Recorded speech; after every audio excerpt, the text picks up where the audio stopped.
Bueno, para empezar con la primera pregunta, nos dice que para qué sirve conocer el periodo de latencia de un fármaco.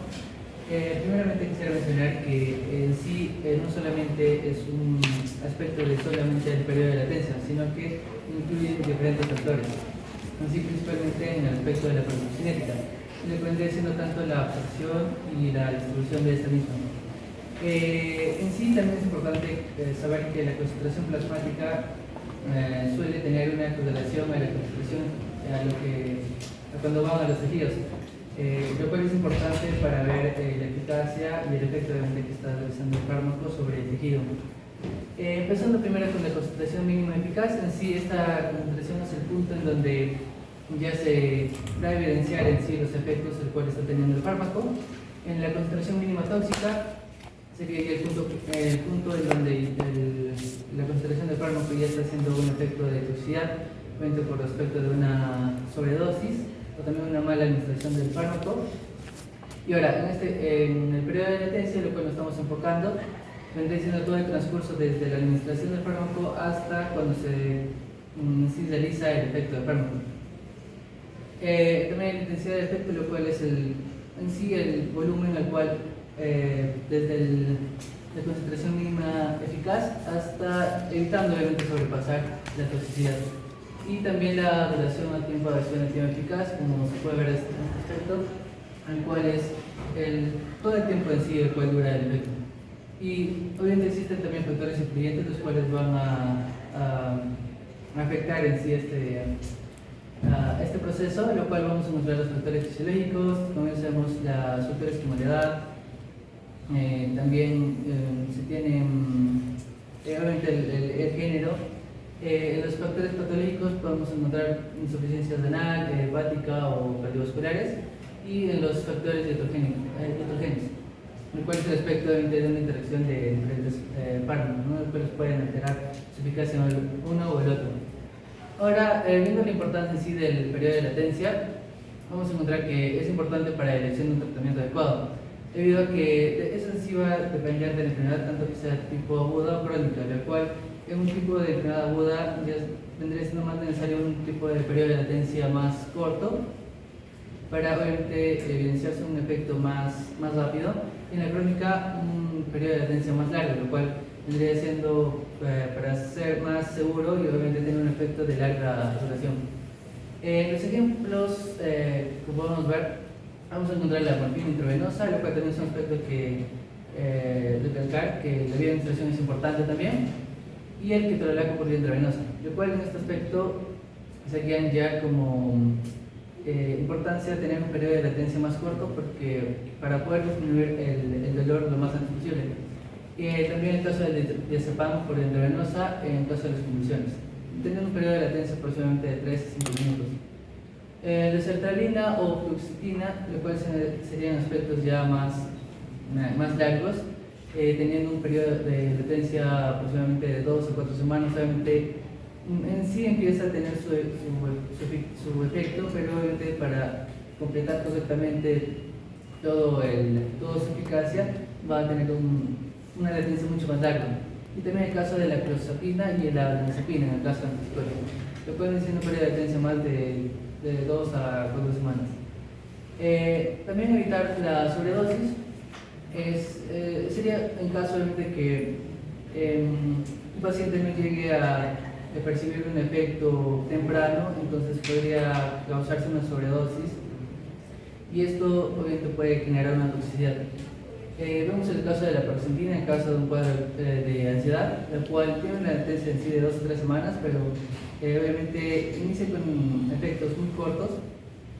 Pero obviamente es importante también mencionar al paciente que va a tomar en sí su tiempo.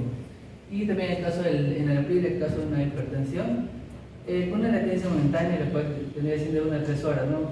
Un efecto momentáneo, pero para su eficacia tendría que ser mucho más tiempo.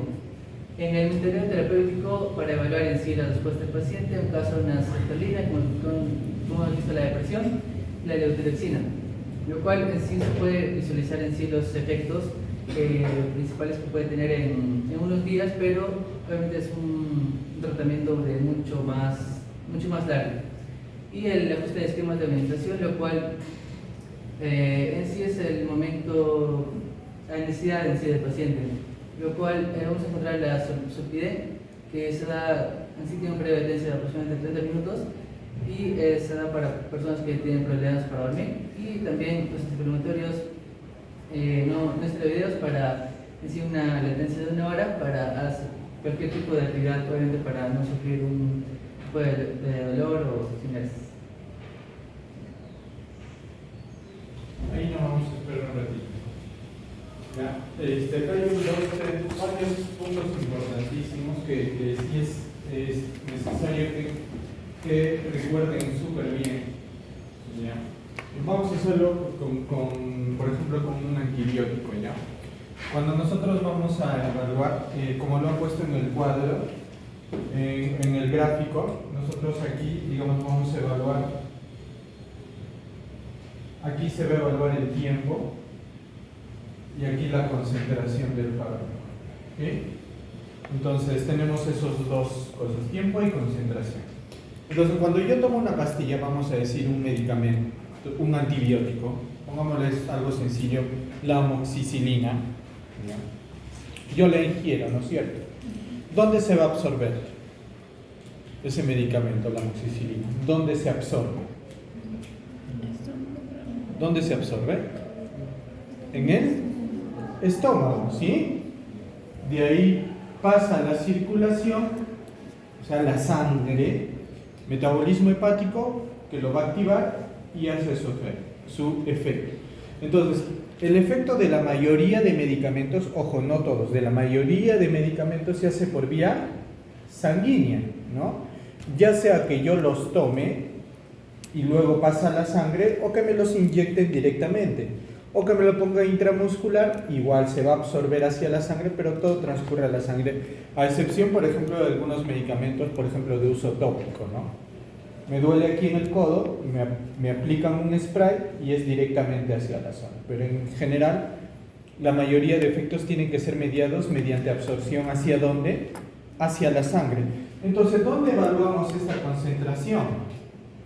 Básicamente lo evaluamos en la sangre o en el lugar donde se va a hacer el mecanismo de acción, ¿no? Por ejemplo, si estoy tratando una meningoencefalitis, yo trato de ver los niveles en líquido cefalorraquídeo para ver si ha llegado ahí, que es donde tiene que hacer su efecto, ¿sí?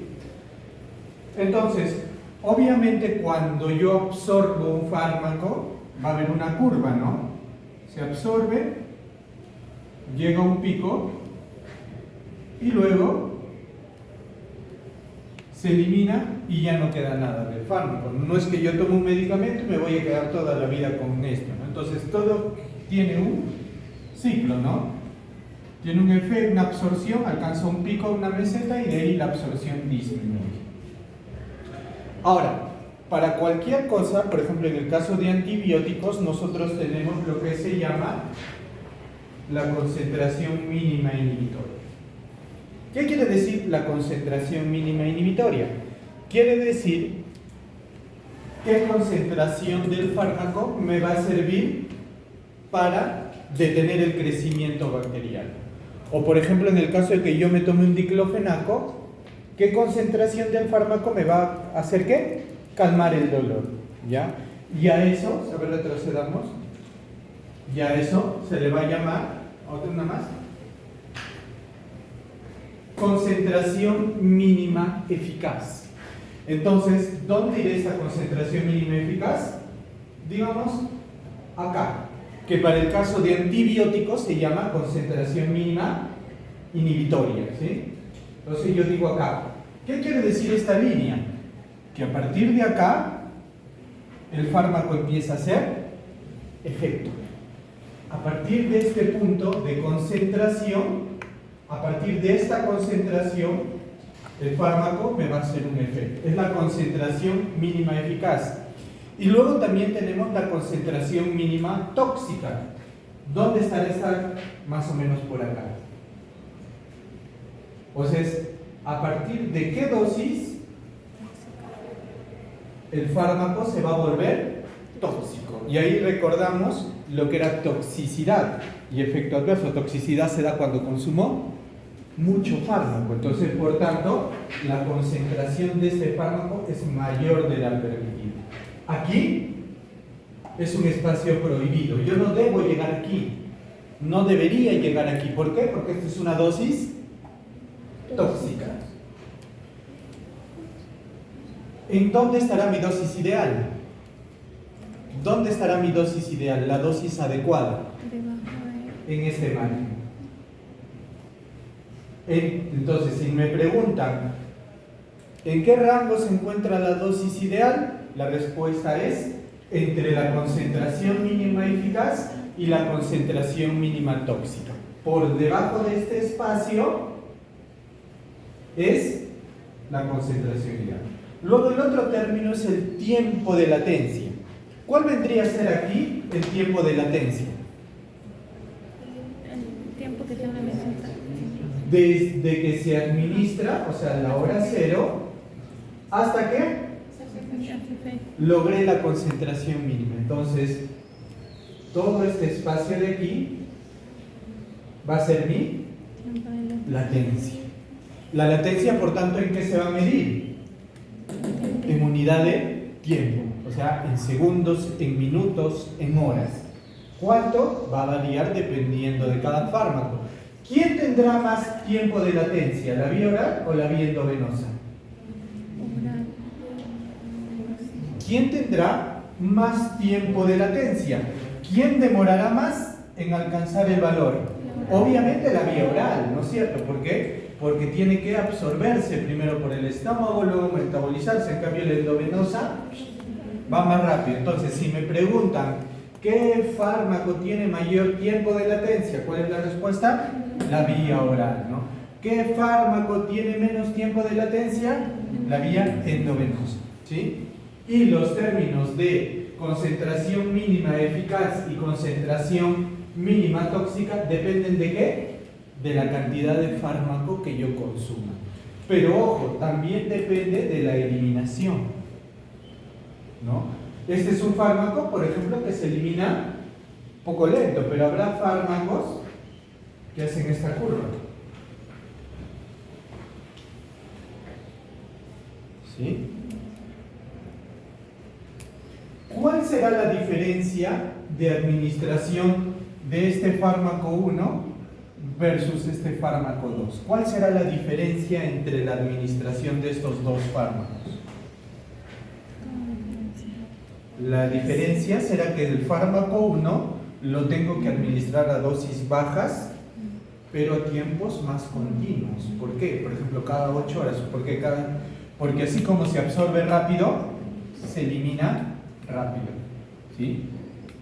En cambio, un fármaco de nivel 2 tengo que dar una dosis media, pero a espacios prolongados, ¿no? Esto lo daré, por ejemplo, cada 24 horas. ¿Por qué? Porque su tiempo de acción, su tiempo de eliminación es más lento. Entonces, si alguien les pregunta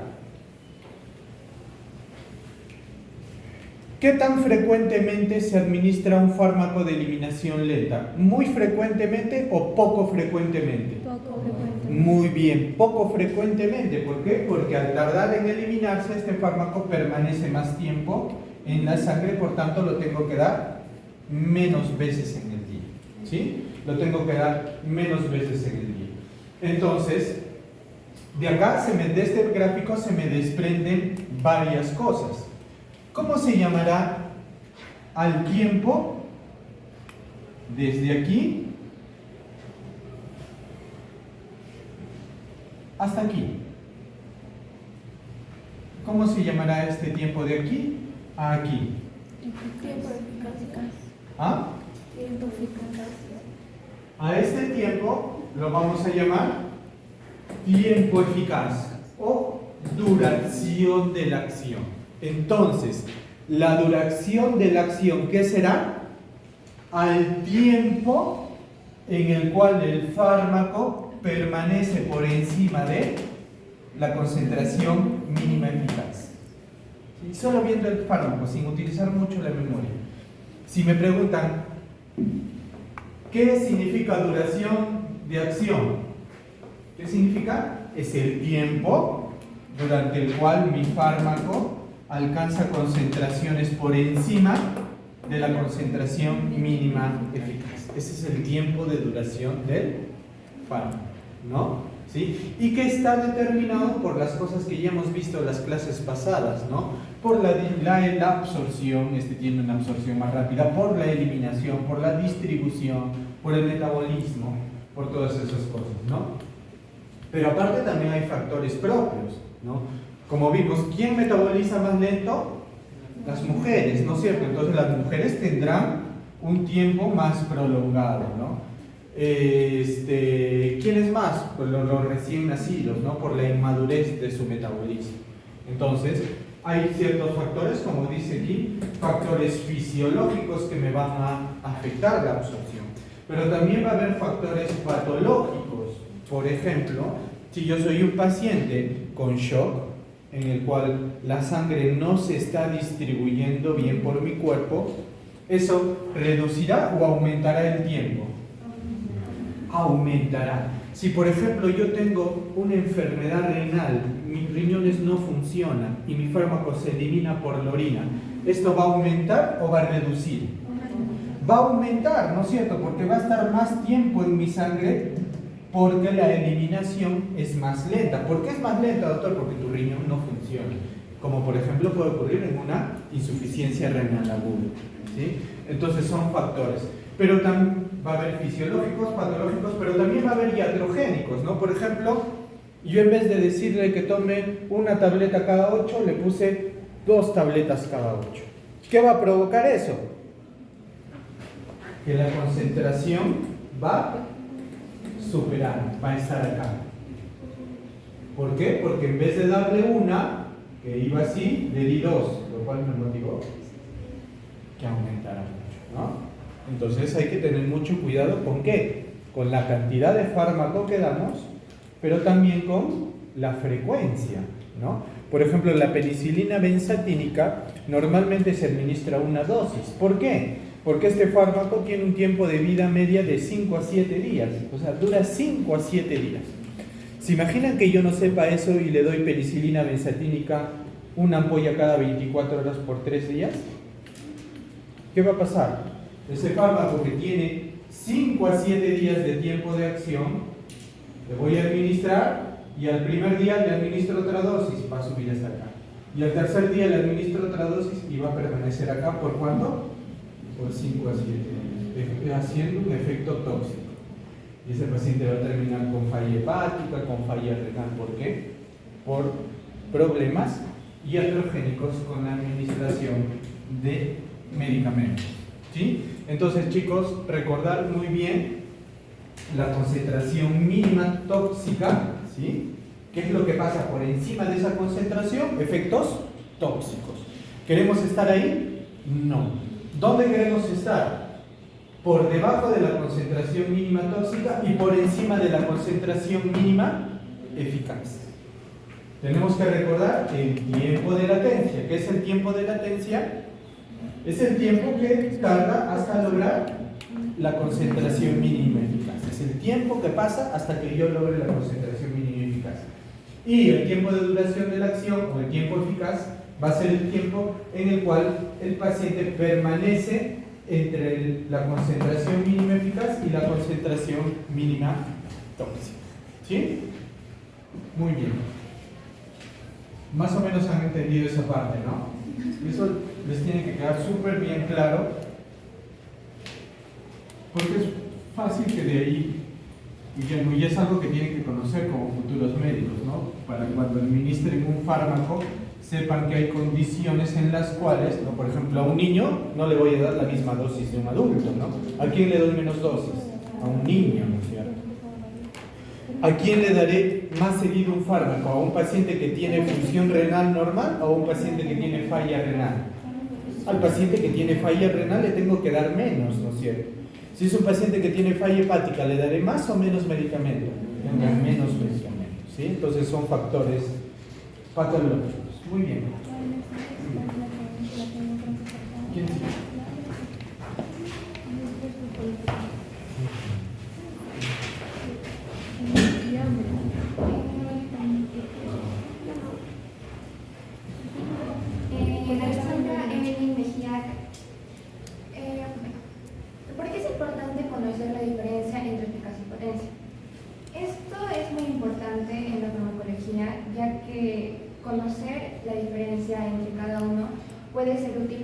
comparar y evaluar tratamientos y fármacos, ya que ambos conceptos son propiedades importantes en los medicamentos, pero tienen significado y aplicaciones diferentes.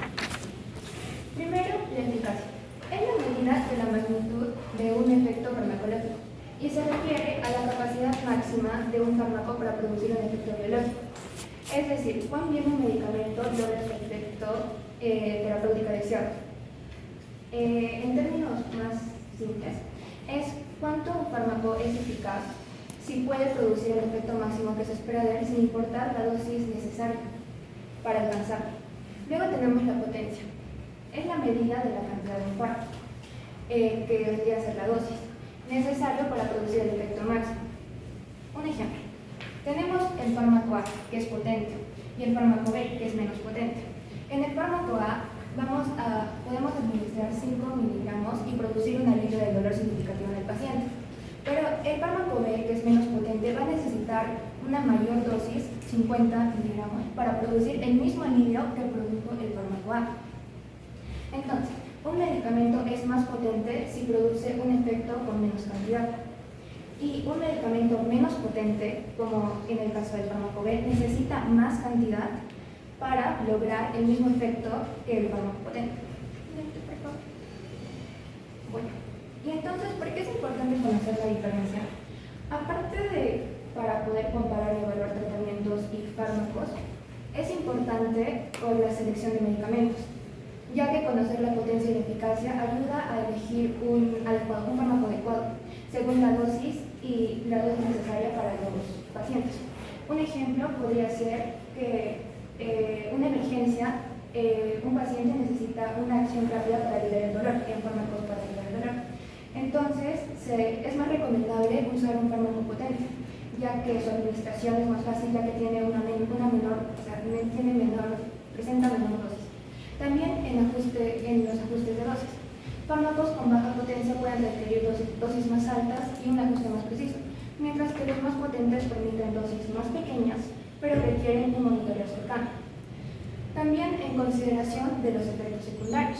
Los fármacos potentes, como por ejemplo el fármaco A, tienen un mayor riesgo de generar efectos graves, mientras que los fármacos que tienen menor potencia requieren dosis mayores. Entonces, en un fármaco A tiene que darse una dosis menor. ¿Por qué? Porque aunque es un fármaco potente y puede generar mayores efectos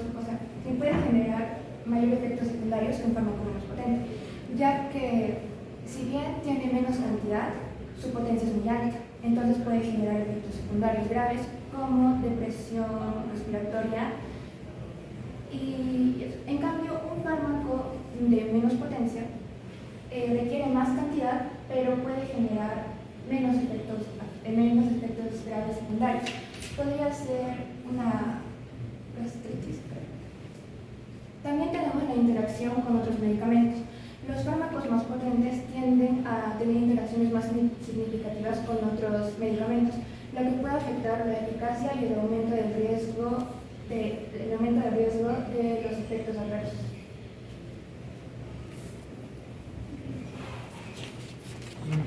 A ver, de ahí, importante, usted lo que mencionado muy bien su compañía. Nosotros un poquito, por favor.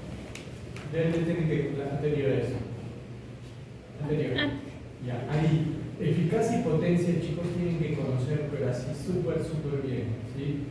O sea, la definición de cada uno. ¿Ya? Y su compañero lo explicaba muy bien, ¿sí? La eficacia es la magnitud del efecto farmacológico, es decir, que un fármaco funciona, ¿no? Tengo dolor de cabeza, ¿es eficaz? Si me la corto. Si eficaz, si tengo diarrea, me corta la diarrea. Si cumple esa función, es un fármaco eficaz. Si tengo una infección micótica, que me mate los hongos. Eso es eficaz. Y recuerden el término potencia, ahí es donde más se confunden ustedes, ¿sí? Que es ¿qué pasa si en el examen les dicen el fármaco A viene en presentación de 500 miligramos, así, 500 miligramos, y el fármaco B viene en presentación de 0.5 miligramos. Todavía les dibujo una pastillita chiquita y acá un capsulón. Les dicen, ambos tienen la misma eficacia. ¿Cuál es más potente? Lo que la mayoría o los que no estudian miran y dicen, debe ser el más grande, ¿no? Es el más potente. No, el más potente es este. Porque con poquito Hace el mismo efecto. logra lo mismo que el grandote, ¿sí? Pero así como es grande su potencia, como ha mencionado su compañera, es más peligroso, ¿no? Hay que tener mucha más cautela en su uso, mucho más vigilancia de efectos adversos, porque obviamente al tener más potencia también los efectos adversos se van a multiplicar, es por eso que utilizamos dosis chiquititas de estos fármacos. Entonces no se van a confundir, por favor, ¿sí? El más potente requiere menos dosis. Y ahora también les pueden cambiar la pregunta, ¿no? Les pueden decir, usted desea preparar un fármaco seguro y eficaz. ¿Utilizaría un fármaco de alta potencia o de baja potencia? De baja potencia. Recuerden, el que tiene más potencia tiene más efectos adversos. Entonces, si yo quiero tener un fármaco seguro, mi importancia es seguridad y no potencia. ¿Qué me recomendarías? Utilizar uno de baja potencia, uno de 500 miligramos por ejemplo.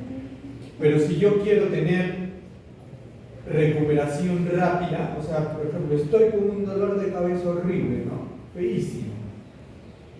¿Me tomaré un paracetamol de 500 o me tomaré un dexketoprofeno de 25? Solo por eso el dexketoprofeno de 25, ¿no es cierto? Pero si yo, por ejemplo, tengo falla renal en estadio clínico 1, o sea, inicial, incipiente, y tengo dolor de cabeza, ¿qué me tomaré? El paracetamol de 500. ¿Por qué? Porque es más seguro, porque probablemente con el ketoprofeno de 25, que es más potente, me vaya a afectar mi riñón. De que ya está falladito, me lo lleve a fallar. Que está con falla 1, me lo lleve a falla 2. ¿Me entendieron? Ese punto es sumamente... si alguien tiene dudas, me avisa, ¿sí? Porque tiene que quedarles esto súper claro. Porque les pueden acomodar las preguntas de manera diferente. Le están preguntando lo mismo, pero les están cambiando la forma de la pregunta. Entonces no se olviden, por favor, de potencia y de seguridad que vienen de la mano. ¿Ya? Muy bien. ¿Qué continúa? La potencia también está relacionada con la cantidad del fármaco. Exacto. ¿Quién tiene poco fármaco? El más potente, ¿no es cierto? O sea, la más concentración es más potente, por eso es más chiquito. ¿Sí? Pregunta 3. ¿Por qué al administrar un medicamento no todos los pacientes responden de la misma manera? Fundamento su respuesta. Bueno, esto es debido a la variabilidad en la respuesta farmacológica. Es principalmente uno de los mayores desafíos en la farmacoterapia y está influenciado por factores como la genética, la fisiología o la patología. En el caso de los factores genéticos tenemos principalmente al polimorfismo genético, el cual direcciona el metabolismo y sobre todo el accionar de los transportadores. También la afectación de receptores y los órganos diana. No adentraré en muchos detalles de esto porque ya en la siguiente pregunta se va a mencionar más. Con respecto a los factores fisiológicos tenemos a la dieta. Una dieta rica en carbohidratos aumentaría el metabolismo oxidativo, mientras que, y también aumentaría la actividad de la P450, mientras que una dieta rica en hidratos de carbono disminuiría el metabolismo oxidativo y a su vez disminuiría también la actividad de este. También considerar el consumo de bebidas como podría ser la cafeína, la teofilina, la teobromina, las cuales también cambian de una u otra manera el metabolismo. Luego está el tabaco, el cual influye en el metabolismo, aumentándolo mediante la activación de la P450 y la P1A2.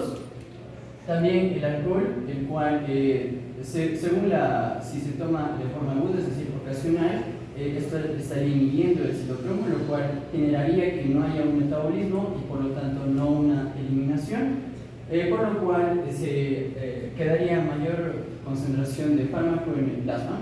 Eso, al contrario, en el crónico, en este caso, se estaría activando el citocromo y por lo cual habría una menor concentración de fármaco en el plasma.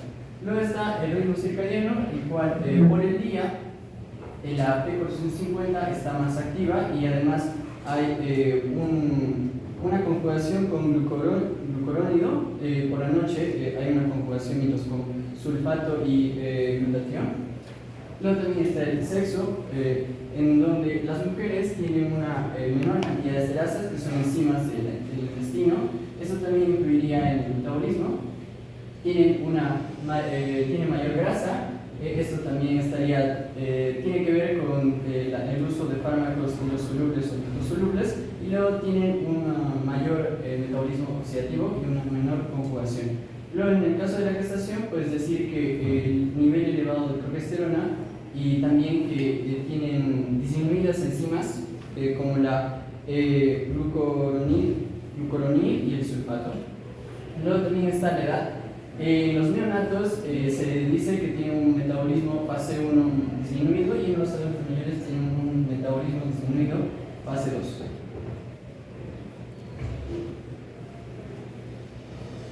Luego también están factores patológicos. Hablando más que todo en general, tenemos principalmente los riñones, hígado y corazón. En cuanto a los riñones, son los principales excretores, y estos, un daño a este nivel haría que se tenga que optar o considerar fármacos que no sean nefotóxicos, puesto que harían mucho más daño, y también vigilar las concentraciones. Luego también está el hígado, un daño hepático. Tendríamos que vigilarlo constantemente, las dosis, para de esa manera no provocar más daño, puesto que aquí se está dando un metabolismo reducido, y sobre todo el corazón, en donde principalmente si hay una alteración de este, pues tal vez puede haber un flujo disminuido de sangre para riñones, hígado y otros órganos, principalmente esos dos, y también una disminución del clearance, que es la eliminación de sustancias del plasma, y luego también una menor distribución del fármaco. Eso principalmente serían factores patológicos.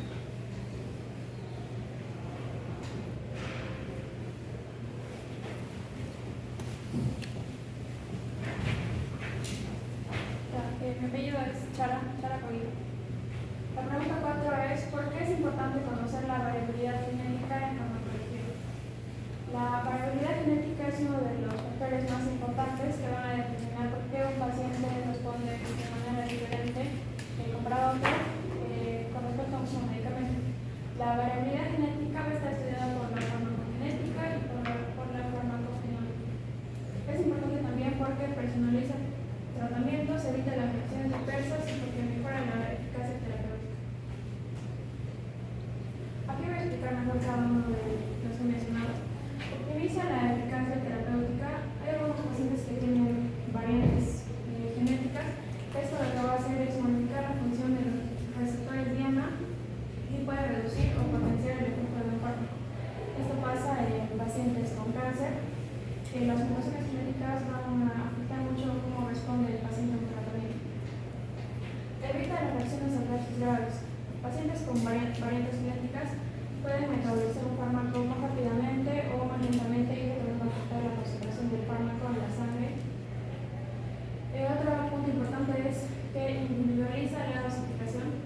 El metabolismo de muchos fármacos va a depender de las enzimas del citocromo P450, y estas variantes van a afectar en que un fármaco sea metabolizado de forma ultra rápida o una metabolización pobre.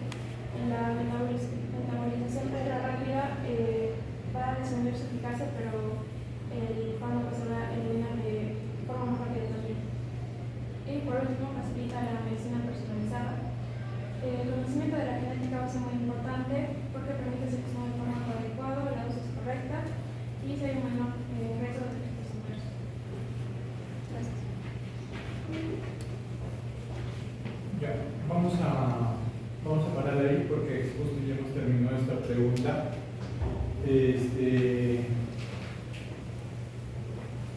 ¿qué factores, digamos, la pregunta es, ¿qué factores intervienen en la... ¿por qué los pacientes responden de manera diferente, ¿no? Si, por ejemplo, a los 5 de sus compañeros están con dolor de cabeza, ¿sí? Los 5. Y yo les doy, digamos, diclofenaco de 50 miligramos a los 5, va a variar mucho. ¿Qué tan rápido les cese el dolor de cabeza? O quizás a algunos no les cese el dolor de cabeza. Entonces, ¿qué factores van a intervenir digamos, en esto? ¿Sí? Son 7 factores. Son 7 factores que intervienen, ¿sí? Y esos tómenlo en nota porque son muy importantes, ¿sí? El primer factor van a ser las diferencias farmacocinéticas, ¿sí? Las diferencias farmacocinéticas. El segundo factor van a ser factores farmacodinámicos.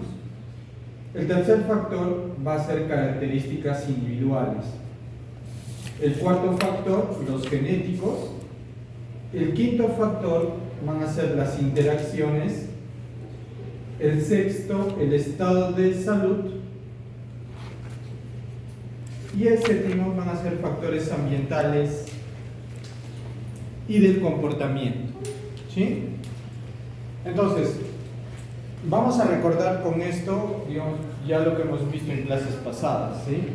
Entonces vamos a hacer un ejemplo, digamos, con un fármaco X. Ya vamos a poner la warfarina.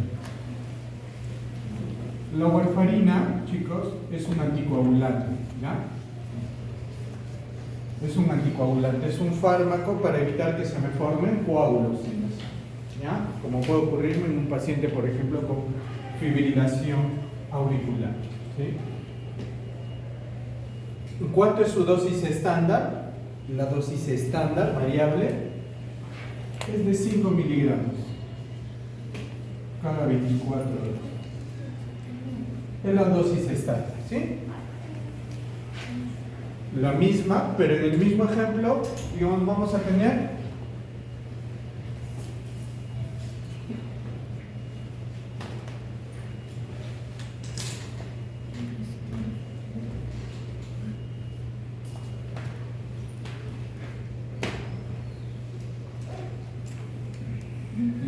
¿sí? Vamos a tener un paciente, digamos, esta es una paciente mujer de 25 años, vegetariana, ¿ya? Es un paciente de 40 años, varón, diabético, ¿sí? Como pueden ver acá, este es un paciente de 30 años, obeso, y este es un niño de 10 años, ¿ya? Y vamos a tener aquí otro igualita, su gemela, es de 25 años, pero ella es carnívora estricta. ¿Ya? Entonces, dijimos qué factores intervienen en que un fármaco funcione de manera diferente. El primero es los factores farmacocinéticos, ¿sí? ¿Y qué es la farmacocinética? Es lo que le hace el cuerpo al fármaco o el fármaco al cuerpo. ¿Ah? Lo que le hace el cuerpo, no, la farmacocinética es lo que hace el fármaco con la acción que tiene, ¿sí? Porque recuerden que es la farmacocinética, les he preguntado la farmacodinámica. ¿Qué es farmacocinética? Farmacocinética. La farmacocinética y farmacodinámica, vamos a manejar las dos. ¿Qué es la farmacocinética? Ya, y ahí intervienen cuatro mecanismos farmacocinéticos, que son la absorción, metabolismo, distribución y eliminación, ¿sí? Entonces, estos mecanismos me van a variar, ¿no? Por ejemplo, el mecanismo de distribución. ¿Será el mismo un mecanismo de distribución de este paciente de 40 años versus este niño de 10 años? ¿Por qué va a ser diferente? Por la inmadurez de su metabolismo. Y aparte porque el volumen de distribución, mecanismo farmacocinético, es mayor en él. ¿Por qué? Porque el niño tiene más agua que el adulto. Entonces su volumen de distribución va a ser mayor. ¿Por qué? Porque es niño. Ese es un fenómeno farmacocinético, ¿sí? Es un mecanismo farmacocinético. Este paciente tiene diabetes mellitus tipo 2 y aparte tiene enfermedad renal crónica. ¿Habrá alguna diferencia farmacocinética con esta chica de 25 años que es vegetariana? Sí, su metabolismo. Claro que sí. ¿Por qué? Porque la eliminación va a ser más lenta en quién, ¿en ella o en él? En él. Entonces, ¿quién necesitará más dosis? ¿Quién? ¿La vegetariana o el diabético? La vegetariana. ¿Por qué? Porque el diabético, al tener falla renal, no va a poder eliminar el fármaco. Entonces ya no le daré cada 24, tal vez le voy a dar cada 48. ¿Por qué? Porque su tasa de eliminación es más lenta. Y al ser más lenta, tengo que administrar con mayor frecuencia, más espaciado. En cambio, esta chica no tiene nada. Es joven, 25, vegetariana, o sea, súper sana. Le daré la dosis estándar, 5 miligramos. Entonces, va a variar. ¿Qué pasaba si a él le daba la misma dosis sin considerar en mi cabeza los efectos farmacocinéticos? Este paciente probablemente me iba a hacer ¿qué? Sangrado. Me iba a hacer sangrado. ¿Por qué? ¿Por qué me iba a hacer sangrado? Porque él iba a tener más cantidad de fármaco que ella. Él iba a tener más cantidad. Entonces, por tanto, me iba a ir en la curva por encima de la dosis mínima tóxica. De la dosis mínima tóxica. Iba a producir una toxicidad. ¿Sí? Luego tenemos los efectos farmacodinámicos, ¿no? Por ejemplo, que ahí está el fenómeno de receptores, ¿sí? Por ejemplo, si mi cuerpo no tiene muchos receptores para warfarina, la warfarina no se va a poder absorber, ¿sí? No va a poder metabolizarse y no va a poder hacer su efecto deseado. Entonces también ese cambio estructural en mis receptores de membrana van a ser diferentes en cada uno de nosotros, ¿sí? No van a ser iguales. Ni siquiera seamos gemelos, ¿sí? Entonces cada uno va a tener algo diferente. ¿Cuál dije que era el tercero? Las características individuales, ¿no? Por ejemplo, miren, ¿será la misma dosis que utilizaré en él que en él? ¿Por qué? Imaginémonos que acá tenemos otro paciente, su hermano gemelo, ¿ya? Igualito, 30 años.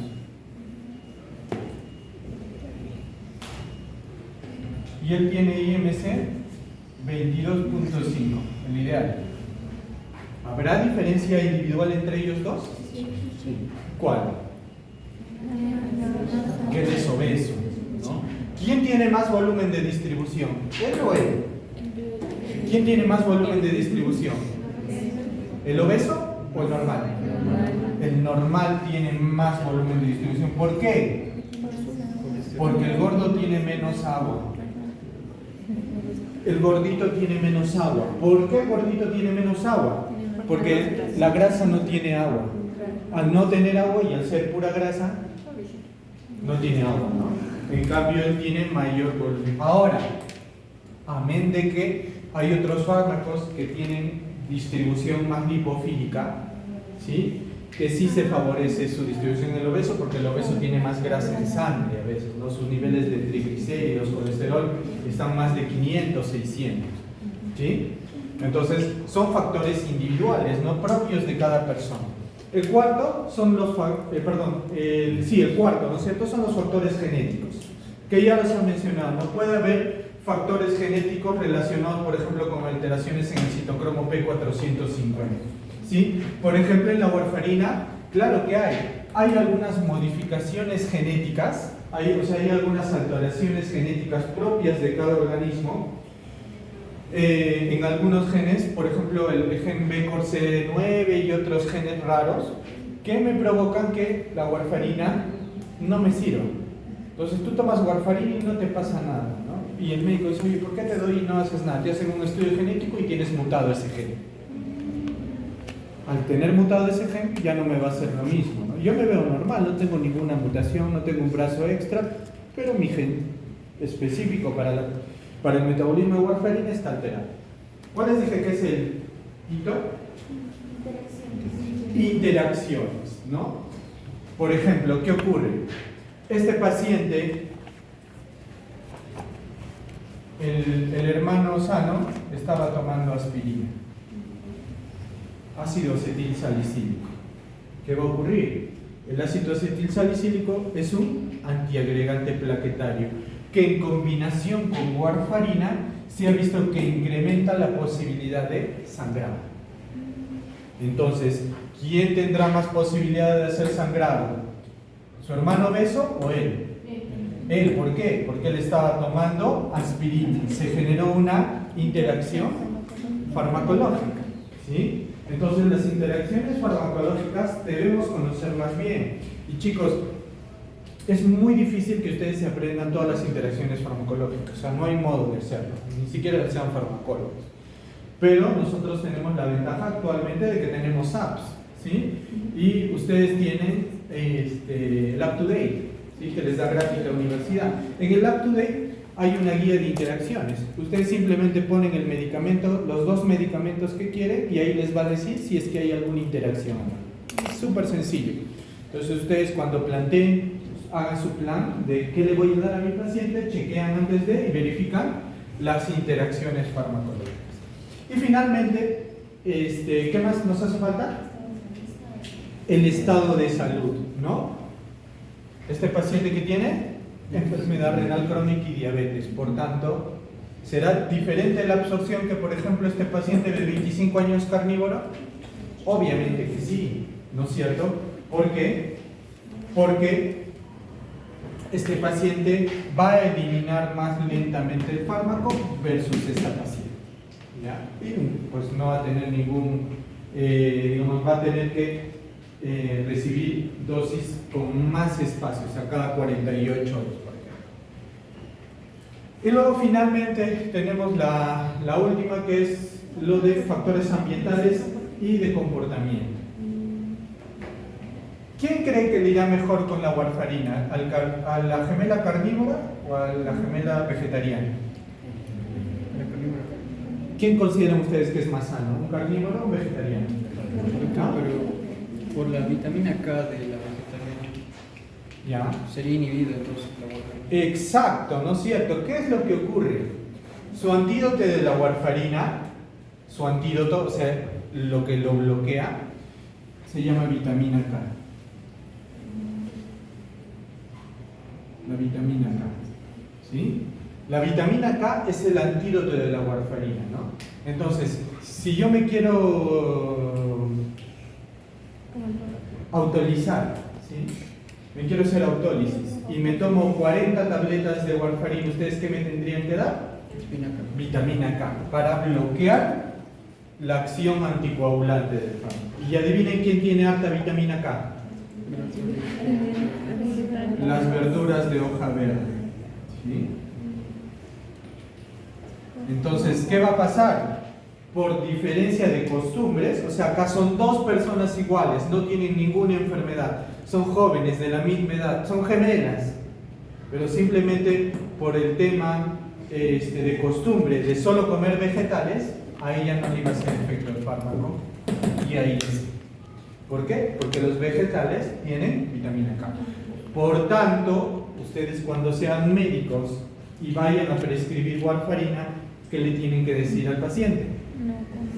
Que no puede comer verduras verdes o alimentos que tengan mucha concentración de vitamina K, porque si no, no va a funcionar el fármaco, ¿sí? ¿Entienden? Entonces, cómo las diferentes condiciones, esas 7 condiciones que les he mencionado, nos explican por qué un fármaco sí puede funcionar en un paciente y no en otro, ¿no? Y ahí va a intervenir la edad. Será muy diferente un anciano, ¿sí?, que un niño. El sexo, muy diferente una mujer que un hombre por el tema de la absorción. Muy diferente un paciente sano que un paciente enfermo. Muy diferente un paciente que ya está tomando una medicación a un paciente que no toma nada. Igual tendremos el mismo problema a un paciente que le gusta el alcohol, ¿no? La mayoría de medicamentos interactúan con alcohol, ya sea para potenciar su efecto, o ya sea para inhibir su absorción, o ya sea para que me dé efectos adversos, ¿sí?, como por ejemplo gastritis, ¿sí? Entonces, el tema ambiental también es muy importante en el desarrollo de estas alteraciones, ¿sí? ¿Alguna pregunta?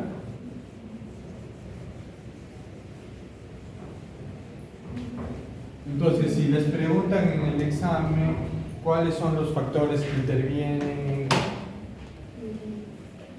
en la eficacia de los fármacos, ya saben, ¿no?, cuáles son y cómo intervienen cada uno. Muy bien, sigamos.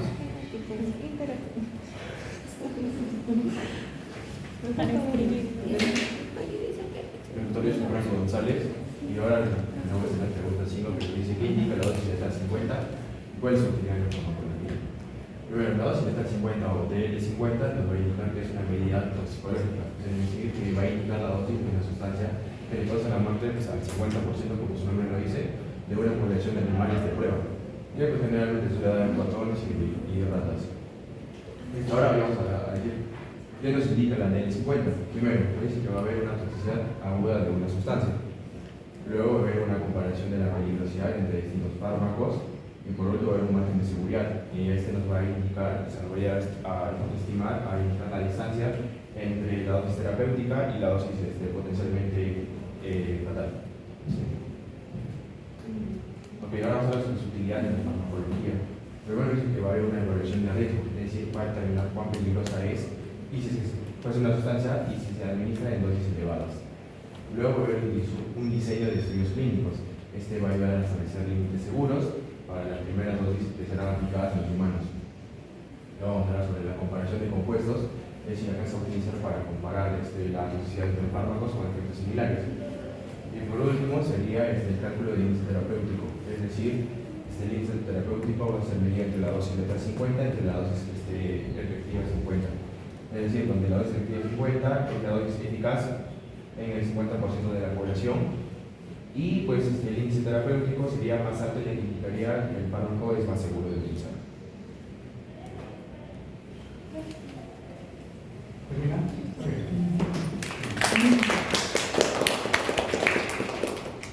Ya. ¿Han entendido qué es la DL50? ¿Y qué es? ¿Ah? Dosis letal. Dosis letal. El 50%, O sea, el 50% ¿a qué? tiene que morir, pero los animales. ¿tiene que morir? No, no tiene que morir. La idea es que no se mueran, ¿sí? Entonces, el DL50 es la cantidad de fármaco que va a provocar, y lastimosamente, que se muera la mitad de personas de estudio, de sujetos de estudio, porque obviamente no se hace en personas este estudio, ¿no? Se hace lamentablemente en ratitas, ¿no? Entonces se les administra el fármaco hasta que se muera el 50% y se calcula. ¿En cómo se calcula? Eso les pueden preguntar. ¿En qué unidades? Ya, yo expreso, a ver, tú que has expuesto, ¿cómo lo expresarías? Digamos, ¿cuánto es la dosis del paracetamol? La DL50. En miligramos, 19 miligramos. Ya. Tibio. Se expresa en miligramos por kilo. ¿Ya? Y por ejemplo, si no me recuerdo, del paracetamol es 19 miligramos por kilo. Se expresa en miligramos por kilo. ¿Por qué? Porque recuerden que la DL50 varía mucho de persona a persona, ¿no? Obviamente va a ser muy diferente de uno que pesa 100 a un niño de un año que pese 7 kilos o 6 kilos, ¿ya? Entonces es muy variable. Entonces una medida de toxicidad para determinados fármacos. Y como su compañero lo ha mencionado, digamos que es ideal que un fármaco tenga mucho DL50, poco DL50. ¿Ah? Que tenga bastante DL, o sea, ¿qué sería más seguro?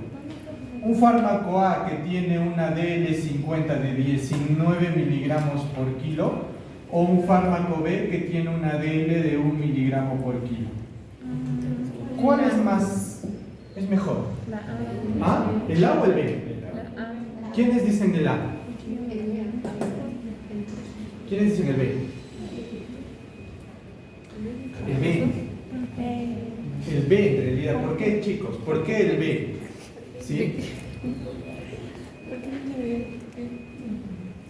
No sería igual que lo de No, más bien no, me estoy equivocando. Es el A. ¿Por qué es el A? ¿Por qué es el A? Porque el margen de seguridad va a ser mayor, ¿no? Por ejemplo, digamos que estamos hablando de un paciente de 100 kilos, ¿ya? Entonces, ¿cuánto va a ser mi DL50? Mi DL50 pues va a ser 1900 con el fármaco A, pero mi DL50 va a ser 100 con el fármaco B. ¿Sí?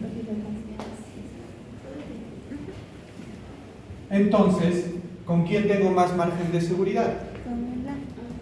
Con el fármaco A, porque yo necesitaría 1900 con 1900 para tener el efecto tóxico. Pero hay que tener cuidado con algo. ¿Cuál de estos dos creen que es más potente? El B. ¿El fármaco A o el fármaco B? El fármaco B es más potente. ¿Por qué? Porque con menos miligramaje Tiene la misma acción. me da un efecto tóxico. Entonces, si tú quisieras tener un fármaco que actúe, que tenga mucha potencia para calmar rápidamente algo, ¿cuál utilizarías? El B. Obviamente este fármaco. Pero si tú quieres tener un fármaco seguro, escoges el fármaco A. ¿Sí? Entonces, es importante que nosotros también reconozcamos estas dosis ya letales. No se usa mucho en la práctica clínica, valgan verdades, esto del DL50. ¿Sí? Lo que más utilizamos en la práctica habitual es lo que hemos visto en el cuadro inicial, ¿no? La dosis mínima tóxica. ¿Sí? Porque obviamente nosotros no queremos llegar a letalidad, queremos llegar a toxicidad nada más, ¿no? Entonces, este es casi un fármaco, digamos, este es un parámetro farmacotóxico, así se llama, farmacotóxico, pero que lo utilizamos más en temas experimentales, más que de utilización en práctica clínica habitual. En práctica clínica habitual nosotros vamos a utilizar la dosis mínima tóxica, ¿sí?, del fármaco. Ahora, también quería mencionarles un tema. Hasta esta clase va a entrar al examen, ¿no? Sí. La próxima Es examen. ya no hay prácticas porque es examen. Y aparte también es Semana Santa, creo. Sí. Muy bien. Es importante que he visto en el examen que hemos dado de la práctica anterior y de la anterior todavía a ella, que hay ciertos conceptos que no les están quedando del todo claros, ¿sí? Es importante que los manejemos. Uno de ellos es el tema de toxicidad y efecto adverso, ¿sí? Eso les tiene que quedar súper claro, ¿ya? Entonces, vamos a hacer un ejemplo mejor, ¿ya? Me dicen a mí que vamos a utilizar un medicamento X, la cefalexina, ¿ya? Vamos a poner la cefalexina. La cefalexina viene en tabletas de 500 miligramos, ¿sí? 500 miligramos en tableta. La dosis habitual es cada 6 a 8 horas, ¿sí? La cefalexina es una cefalosporina de primera generación por vía oral, ¿ya? O sea, es un antibiótico. Entonces, yo le receto a mi paciente cefalexina y mi paciente desarrolla una gastritis aguda.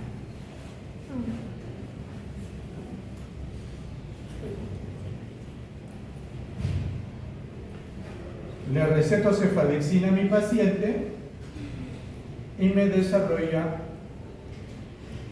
una falla hepática.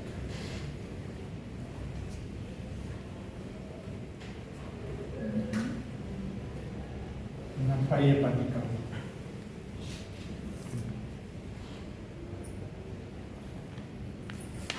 ¿Cuál de estos dos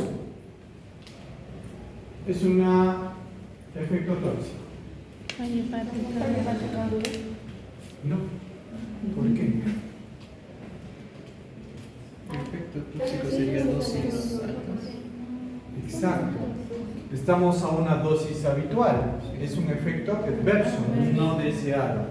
¿Cuándo esto se volvería un efecto tóxico de un fármaco? Que por ejemplo yo le pregunté a mi paciente, señor, ¿qué ha pasado? ¿No? Es que doctor, como me dijo 1 cada 8 por 5 días, entonces yo quiero curarme más rápido, entonces he tomado 3 cada 8. Y me tomé 3. ¿Por qué? Porque dije, bueno, pues si con una me curo en 5, con 3 me imagino que me curo en 2. Y se tomó 3. Y hizo falla hepática 1. Esto sí es una toxicidad. Esto sí sería una toxicidad. Ahí ya se volvería una toxicidad. ¿Por qué? Porque he utilizado dosis muy por encima de la dosis normal de un fármaco, ¿sí? El otro tema que digamos algunos no están reconociendo muy bien es el tema de las reacciones de hipersensibilidad, ¿sí? ¿Se acuerdan de las reacciones de hipersensibilidad? ¿Cuáles son? La de tipo 1, la de tipo 2. La de tipo 1, ¿por quién está mediada? IgE. ¿Sí? Tenemos que recordar, está mediada perdón, las de tipo 1 están mediadas por histamina. Y las de tipo 2, IgG. Las de tipo 3,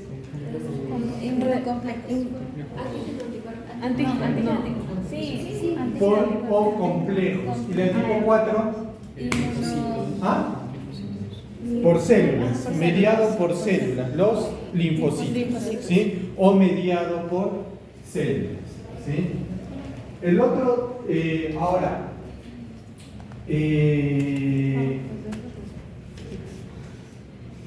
tenemos que reconocer también, ¿sí?, que vean cuáles son los fármacos de acuerdo a la reacción de sensibilidad, ¿ya?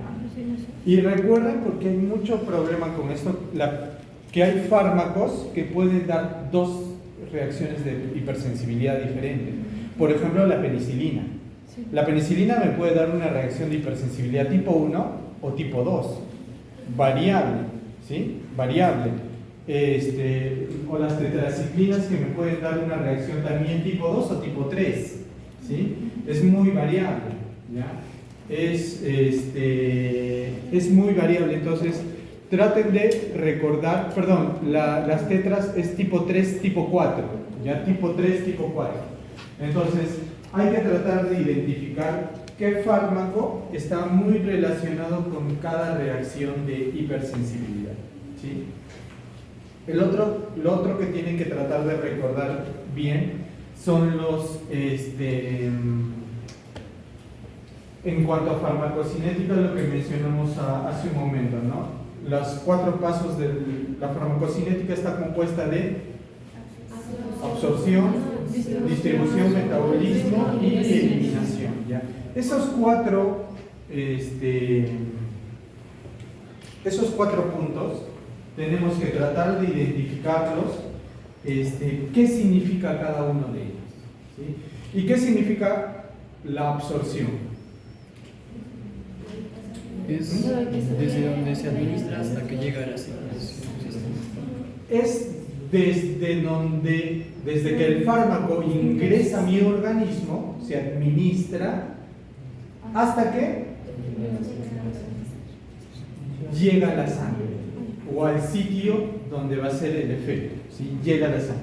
De ahí el segundo paso es la distribución. ¿Y por dónde se hace la distribución? Predominantemente por la sangre. Se va a distribuir. Y esta distribución puede ser libre o unida a proteínas. La distribución puede ser libre o unida a proteínas. Luego viene la fase 3, que es el metabolismo. Y este metabolismo, chicos, tienen que recordar que puede ser un metabolismo, ya sea para activar al fármaco o ya sea para facilitar su eliminación. Es un metabolismo que puede ser para activar el fármaco, o sea, puede ser que yo esté tomando un medicamento que se absorbe y se distribuye sin que haga efecto. Y solamente después de que se metabolice, recién se vuelve útil o recién tiene efecto en mi organismo. O por lo contrario, un fármaco que yo lo consumí y que ya es activo, necesita del metabolismo hepático para que yo lo pueda posteriormente eliminar. Porque si no, va a permanecer en mi organismo provocando efectos tóxicos. ¿Sí? Y finalmente la eliminación. En la eliminación tienen que recordar cuál es la vía más frecuente de eliminación de los fármacos. La vía renal. La vía renal. Y antes de que me olvide, ¿cuál es la vía más importante del metabolismo de los fármacos? La vía hepática. ¿Sí? El hígado es el responsable de la mayoría de metabolismos de todos los fármacos, ¿sí? Y dentro del metabolismo hepático, ¿cuál es el más importante? El del citocromo. Ojo, no del P400. Hay varios citocromos. Hay el citocromo A, los citocromos B. Básicamente es el citocromo, ¿sí? Luego el otro tema que tenemos que recordar es el tema de la administración de fármacos, ¿sí? El tema de la administración de fármacos, de las presentaciones de fármacos, ¿sí? Sobre todo tienen que asociarlo a cuándo sí y cuándo no, ¿sí? Tenemos, ¿cuál es la vía más rápida de absorción? Intraósea. La vía endovenosa. La vía endovenosa es la más rápida, ¿sí? La vía endovenosa es la más rápida. ¿Por qué están diciendo intraósea? Porque es una pregunta que les hice. ¿Cuál vía utilizaría en un paciente que no puede utilizar la vía endovenosa? ¿Sí? Y ahí es la sublingual y la intraósea, ¿sí? Las vías alternas que también son súper rápidas. Pero la más rápida, ¿cuál va a ser? La vía endovenosa. ¿Cuál es la vía más segura? La vía oral. ¿Sí? La más segura es la vía oral. ¿En qué casos yo no podría utilizar una vía oral, por ejemplo? Atresia esofágica, un paciente que esté inconsciente, ¿sí? Un paciente que vomita demasiado, no tolera. ¿En qué paciente no podría utilizar una vía intramuscular? Anticoagulados, ¿sí? Que estén utilizando, por ejemplo, warfarina. ¿Por qué? Porque el paciente va a tener sangrado. ¿En quién más? No. ¿Qué pasa si hay una infección por ahí?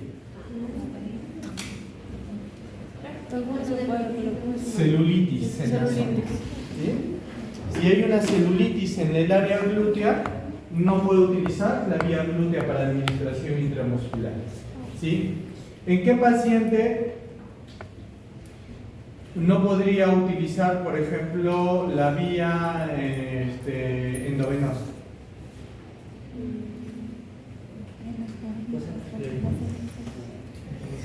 En pacientes que tengan flebitis en la zona de punción, ¿sí? O pacientes que tengan fístulas, pacientes que se hacen hemodiálisis y tienen fístulas, no puedes tocar esa zona, ¿sí? O sea, no es que no puedas utilizar ninguna vía endovenosa, sino que no vas a usar, por ejemplo, si tienes su fístula en el lado derecho, le puedes colocar la vía en el lado izquierdo, Doctor, ¿sí? en hemoptisis. No hay ningún problema. Ya. Porque ¿qué es hemoptisis? Sangrado de nariz. Cuando toses con sangre. Es que esto es con sangre. Entonces, tos con sangre, eso es hemoptisis, ¿sí? Entonces, no nos contraindicación. ¿Perdón?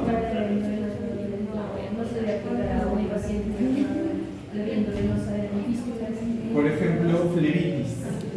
La presencia de flebitis, que es la inflamación e infección de una vena, obviamente tampoco no vas a utilizar por esa vía, ¿sí?